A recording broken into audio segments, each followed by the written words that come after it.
What is up, guys? I'm back with another video. And this video is all about aftermarket music, ways that you can put aftermarket music, aftermarket speakers, aftermarket radio, aftermarket an equalizer, pretty much everything essential that you're gonna need to know when you're trying to do a setup of music in your car. I have a setup in my car, which is subs, Chucho, and 2 amplifiers, and I have them all running from 1 equalizer, meaning my radio is not working for the aftermarket music. Only reason why I'm doing that is because the plug for these radios, for the Audis in specific, they usually just make the front speakers work, but don't make the amplifier in the back for the stock car work. It doesn't let it turn on. It doesn't make the speakers in the back work. So it's kind of an issue, because an aftermarket radio does amp up the way your music sounds, and a lot of people tend to change their stock radio for an aftermarket one, because there's a lot of play you can do with an aftermarket radio that you can't do with a stock one. For example, my radio is an audio concert. It's pretty loud, and it's nice sounds and everything, but it's not as loud as I would like it.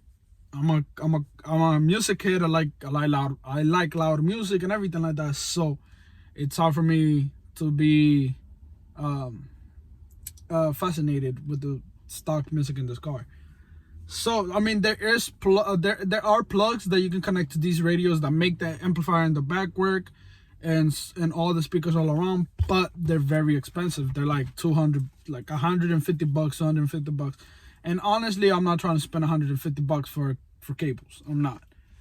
Besides that, you have to make sure that you get the right cable, because if you get a certain cables, then you can't connect the certain radios to it. The plug that I have for this radio is actually this one.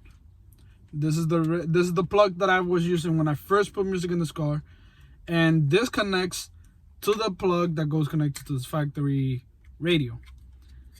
This plugs in, and it lets the front tweeters, the front speakers, and the little dashboard speaker work, but it does not let the rear speakers or the subwoofer in the back work, meaning you only have sounds half of the car, and it sucks.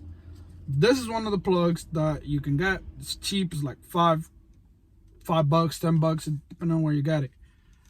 Now this plug, like I said, doesn't turn on the amplifier, and in order to turn on the amplifier, you have to have that cable that pretty much sends the signal to the amplifier to turn on whenever you switch to ignition.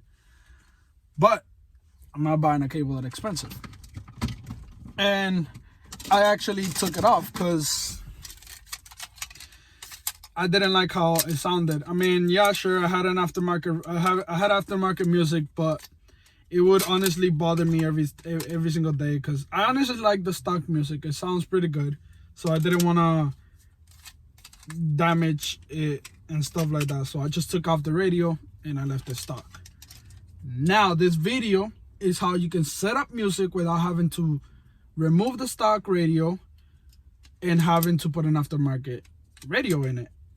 Or if you're trying to do if you're trying to put a radio on the side, like inside the glove compartment or inside of your leg or whatever, that way you can just run the radio with the aftermarket music only, and you can run the stock radio by itself. Now, what I'm gonna start with is explaining pretty much what the plugs do. I mean, I'm pretty sure everybody should know what a plug does. This is a plug for a 2008 Honda CR-V. You got your power cable, it's red. You got your ground cable, which is black, and you got RAM, which is control, which turns on whenever. Oh no, actually, well, it differs. This one actually says that this is the 12-volt cable, so power cable. And then this is RAM. This is why you connect to a cable from the back of the plug, that when you turn on your car, it turns on with the car. Whenever you turn on the radio, it turns on the radio, this and this and that. And the black one, which is ground, pretty much. So these are the three essential cables that you're gonna need to look out for, because these are the things that are gonna turn on your amplifier. Then you got your white, and then white with black cable, that's like front speaker, rear speaker, left speaker. It doesn't really matter, just color match them, that's it. You're not gonna damage anything. So there's white, gray, purple, and green. This one is to control your the dim of your radio with the stock dimming. So meaning, like, if you want to put the brightness down of the whole car in the inside, this cable is what's gonna make it work with the aftermarket radio. Sometimes this doesn't work. Sometimes you have to figure out how to like adjust it, blah blah blah. I never use this. I cut this off, I let it be, and I just control the dimming of the radio by hand from its setting. And I always have it all the way up to brightest because I like seeing it. Plugs go connected to the radio. These are gonna come out, and these are gonna connect to the radio, the aftermarket plug for the radio. You color match them like always, yellow with yellow, red with red, and black with black. Black will always work. Red and yellow sometimes have issues in different cars.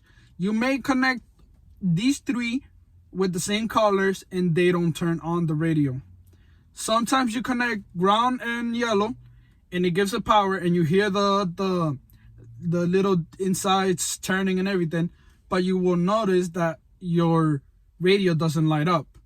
Most of the time it's because the red cable, the one that's supposed to turn on the lights and everything like that, doesn't work with the plug you have. So sometimes you're actually gonna have to get the plug, get the cable, run it to the ignition fuse, or ignition fuse, or any type of fuse that whenever you turn on the car, it turns on the lights of the radio.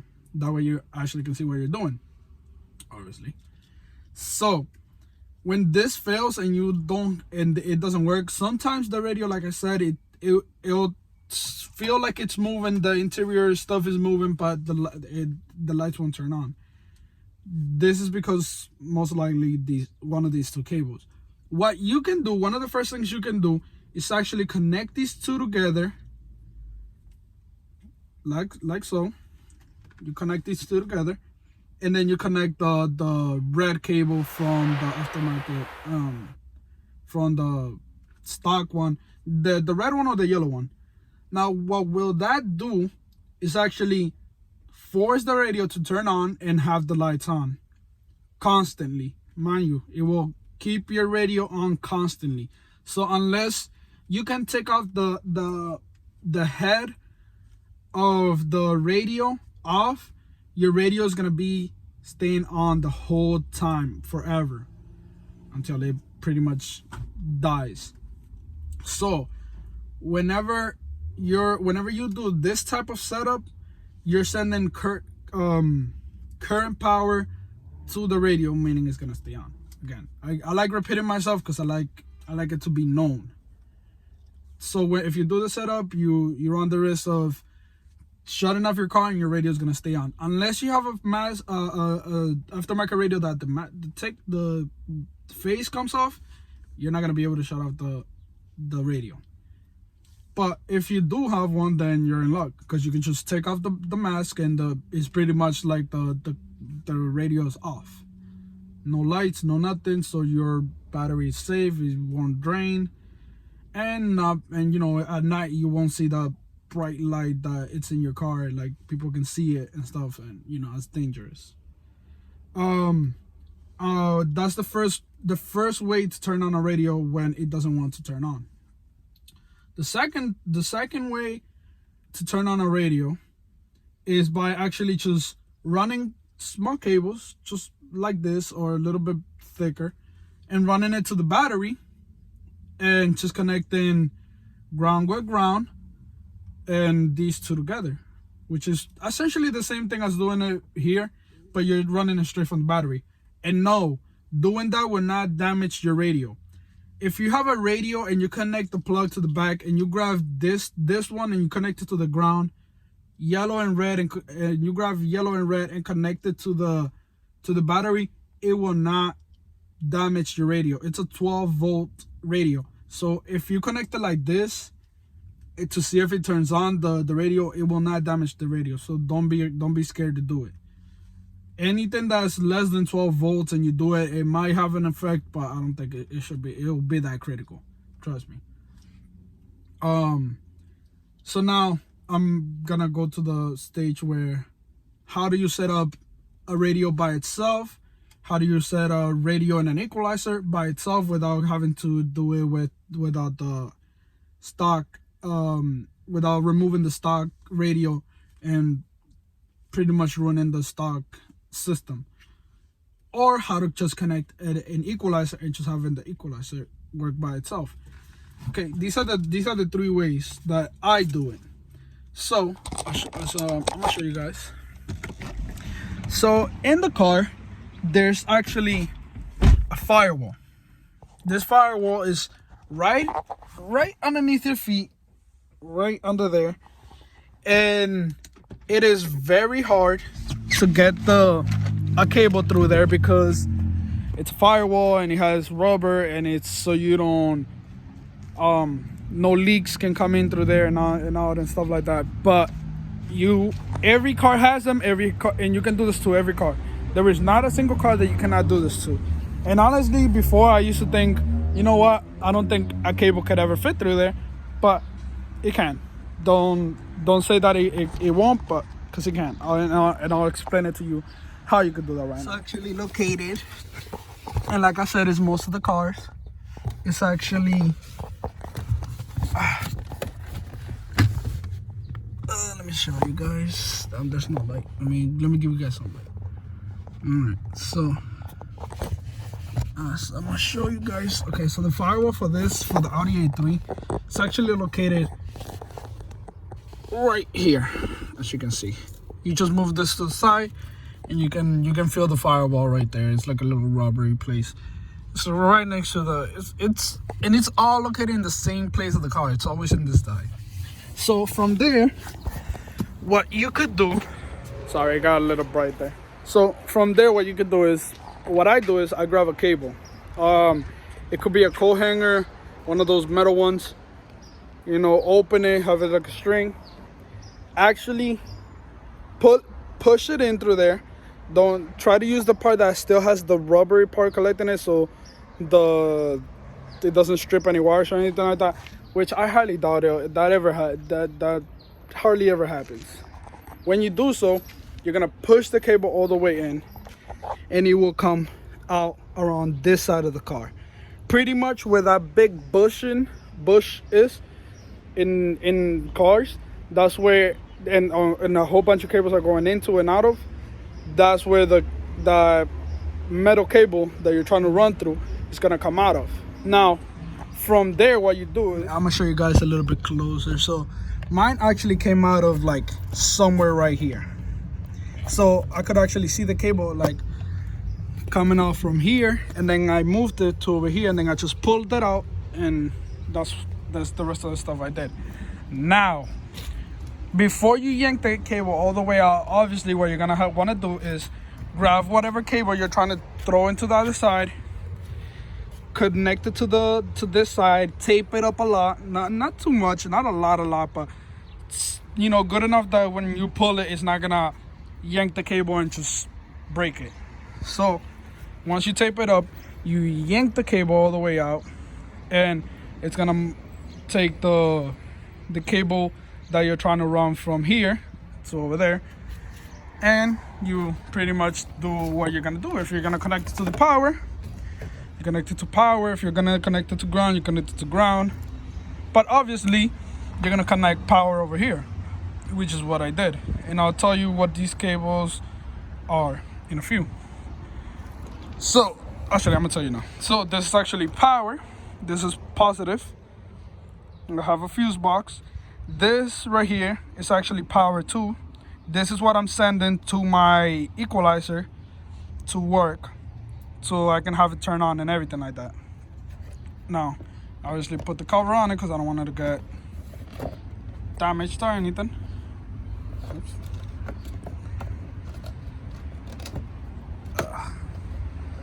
So, after that's done, I actually ran this cable through in here, through the door. And, like I pulled it out from here. And I actually put this little cable thingy on it because I wasn't able to throw it through in here through the firewall. So I left it like this, and I put this here so it can protect the cable. Put it in through here, ran it through the inside, through the bottom, through in here, and then I actually managed to take it out from here. Now my setup right now is actually just an equalizer. I'm not running aftermarket radio, I'm not running anything else, just an equalizer. This is for my aftermarket music. Now, once you have power, you leave it there. Make sure that you're not touching it. If you're gonna throw the cables to the back to connect the amplifiers and everything, you remove the trims, put it in, make sure it's running, put it in through there, get it to the back, and just connect it, just like this. Now I'm gonna show you how you can set it up pretty much. So like I said, there's 3 essentials that you need: power, ground, and RAM, which is control, which is what you need to turn on the amplifier or turn on the equalizer or the radio. Now my setup is, like I said, an equalizer, and I have it set up this way. I have it set up with 3 RCAs, one for voice, another one for voice, one for bass, one for my aux, so for music to go in here. All right, now this setup is strictly just for my aftermarket music. It does not bother any of my stock radio or anything like that. Now the way I had to set this up is I had to connect ground with ground, which is a ground that I found in the back. I just unscrewed a screw, wrapped it around, screwed the screw back in, and I got ground. Power, I got it from the battery, which is 12 volts, as you can see right there. Now RAM, what I actually tried to put it with the ignition and everything like that, but it never worked. It always stayed on, and I wasn't trying to have it turn on beyond the whole time because it could potentially overheat the equalizer and damage it. I'm not trying to do that. So what I actually did was I actually removed my radio, and I connected RAM to one of the to a positive cable behind the radio from a speaker.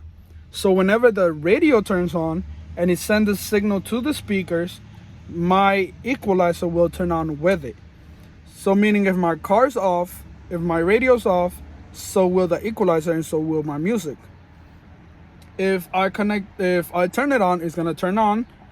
It's gonna turn on my equalizer along with my music. That was my point. That's all I wanted to do. So I did that. I connected it to the back, make sure it doesn't move or pop out or anything like that. Connected it, and it worked fine. Afterwards, I throw my cables on my RCAs, RCA 1, RCA 2, and RCA 3. RCA 1 and 2 are for voices, just voices, and my third one is for subs. Now I have 2 8s in the back and a chucho, and 2 amplifiers, one for voice, one for bass. What I did was I threw the cables to the back, the RCAs, which is what sends the music to the equalizer, to the amplifiers, makes the amplifier throw the sound to the speakers. Once you run the RCAs, what you do is you connect them to the proper amps that you want to use for either bass or your voices.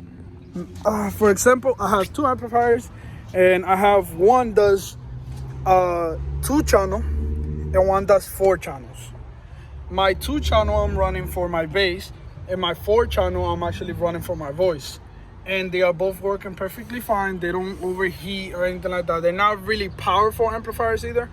They're only 1,000 and 1,200 watts. That's not a lot of power, but it does its job. It really moves the car, and I like how it sounds. Any more powerful amplifiers, and I would probably need to put a fan or two to not have it overheating. Turn on the amplifiers, which is this. You connect it to the power. That's it. The power right here. This is ground.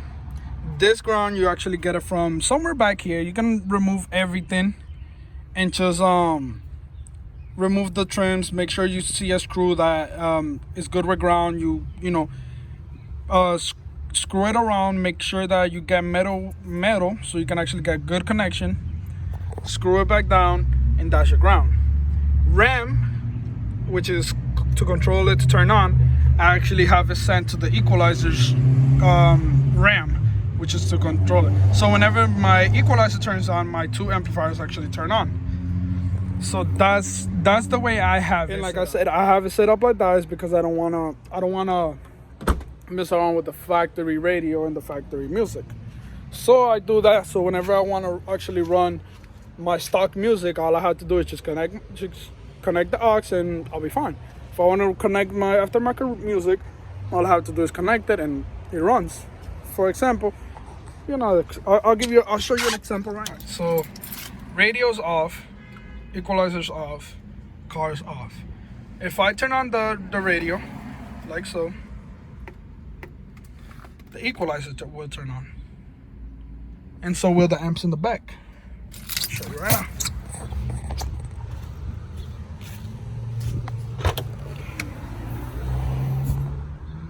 This one's on. So this one actually takes until you turn on the car so it can fully turn on. So yeah, but they both turn on fine. If you turn off the music of the car, this will turn off in like 5 to 10 seconds. It takes a little bit longer to shut off than this, but it does shut off. Now, the same thing I just did to this, you can actually do to a radio. You can actually connect just power, grounding, and RAM, and it will turn on just like this. And it will turn off just like I said too. Now, I say when turned off, there you go. So if you decide to do this, you have many choices you can do. Like I said, you can just do equalizer. I mean, it sounds perfectly fine just the way I have it right now, and it honestly sounds better than when I had radios before. Because before I used to have radio and equalizer, and I would get a little bass in my chucho, and I didn't really appreciate it. But with this current setup that I have right now, it doesn't throw any type of bass to the chucho, which is just for voice, and it's pretty loud. Like it doesn't cut off or anything like that. And it's pretty good how it sounds. Nevertheless, there's many ways you can do that. Like I said, these are the 3 ways: either choose a radio, or radio with an equalizer, or choose an equalizer. Radio and an equalizer work the same way: power with power, ground with ground, RAM with RAM. Just make sure that you have something that when you turn on the car, it turns on the radio with it. For example, like I said, I did the connection to the speaker. The ways that you can connect music that are easy. The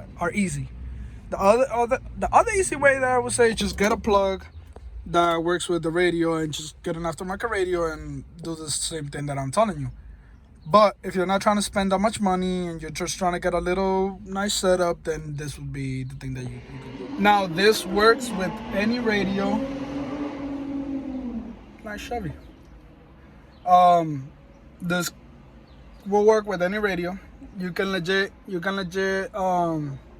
just get a radio. Make sure, if you really want to make sure that it works, all you have to do is connect yellow or red, and connect it to the positive, and ground with negative. The radio should turn on automatically and no issues whatsoever. It will not blow up on your hand. It will not do none of that stuff. Don't worry about it. Stay calm. Just make sure that the radio has a fuse in the back, just in case you do touch positive with negative by accident. It won't like blow the fuse or damage the radio. It will never shock you. It will never electrocute you or anything like that. Don't worry about it. That said, don't go and touch both negative and positive together, because that will probably shock you. These batteries don't shock you as hard as you think either. It's not like it's gonna electrocute you. It's not. It's just gonna send you a little shock. That's it for pretty much this video. I don't really know what else I could tell you guys that you need to know. It pretty much told you everything that you need to know to make any radio work, any equalizer work, and how to set up a music. My next video is probably gonna be on how you could set up music to make. Actually, I might do this video. I'm actually probably gonna continue it, but I'll let you guys know in a few. I'm actually talk to my mom. She wants to tell me something, and then I'll come back. So I'm gonna show you guys what you could do to an amplifier to make it either bass or voices. It's pretty simple. So you guys know that what a low output is, which is low, and a high output, which is high pitch, which is you know the difference. Low is actually for bass, high is for voice. So whenever you want to set up an amplifier to throw bass, you put it in a low output, which as you guys can see, we have level, which is how much power you want to be sent out of the amplifier into whatever you have. You have bass equalizer, high power output, which is HPF, which is for voice, and low PFA, which is PF, which is low output. Then you want to put it in the X over, which is the crossover. You just want to put in LPF, which is low output, and you want to put it in mono because it's for bass. Stereo is for voice. So what you do is, you tweak this for any level, however loudly you want it. Make sure your RCA for bass is in. You tweak the bass equalizer depending on how much bass you want. The high one I actually turn all the way down because obviously this is for bass. Low, and I have it about 90% high. I don't put it 100% because it could probably overheat any amplifier, and it's too much power, so I always leave it like a 80, 85, 90. And obviously the crossover, you put it on LPF and mono. So that's actually the one that's going for my bass, my 2/8, and that's what's making my bass move. Now for voices is pretty much the opposite of low. It's high. So this is actually a 4-channel, meaning I can connect 2 lines in to have 2 different type of voices. One for the speaker and one could be for the tweeters or the horn or whatever. But I actually just have this running all of the voices and everything like that. So let me show you guys here. It has different output, as you can probably see here. So I'm pretty much gonna show you guys from here because I can't really stick my hand in there. Actually, I'm gonna just put this here like this. By the way, guys, I'm sorry this is just a long video, but just trying to explain everything in one video so you guys could know what you guys are doing if you're trying to do this. So we have mode. Here we have it in just 2 channels because I'm only using one of these 1 channel, which is these. There's a line in, a line out, and a line in. This one is just for you to pretty much connect it to take it for another amp or anything like that. This is to go in for the voices to go in here so they can go out to the speakers. Now I have it in just 2 channel because I'm only using this channel right here. I have the crossover in high, not low, high, because this is for voice. So I'm looking for a higher pitch, not lower pitch. LPF, which is low output, I actually have it all the way down because I don't want not a single inch of bass going to my voice speakers or my horn or my tweeters. High, I have it all the way up. Bass, I have it all the way down. And my level, I have it at about 90% all the way up. Now in the other side is the same thing. This one is for this side, but I don't have anything here, so this is actually not functioning. It's the same thing. Now what you guys might be asking is like, oh, if that's the case, can these 4 channels work in 2 different ways? Like, can you use one side to play voices and the other one to put bass? And that's yes. 4 channels could play different types of output, meaning this side I can put it so it can play voices, and the other channel I can actually put it to send for bass. But I don't do that because if you do that, you might run a risk of sending voices to bass and bass to the voices. So I don't do that. That's why I had 2 separate amps. I keep this one just for voices only, and this one's just for bass. And the same thing is for here. You know, connect positive with positive, negative with negative, and you're gonna be fine. So this is channel 1, channel 3, this is channel 1, channel 2, channel 2, which is 1, 2, and 3, and 4. So that's pretty much everything you need to know about how to set up music, how to connect, how to throw, and all of that. Like I said, remember, you have ground, RAM, which is control, and battery. As long as you know what those do, you pretty much know how to do music. It's really not that hard. I know a lot of people, it takes a lot to people to like get it, but it's pretty simple. Now, if there's anything I missed that you guys need to know about, let me know down in the comment. I legit look at every comment. Every time I get a notification from YouTube and it tells me somebody asked a question, somebody left a comment, I read all of them. Trust me, I have nothing to do, so I read them. And I really appreciate them. You guys, some of you guys are really cool. You guys like my content, so thank you very much for that.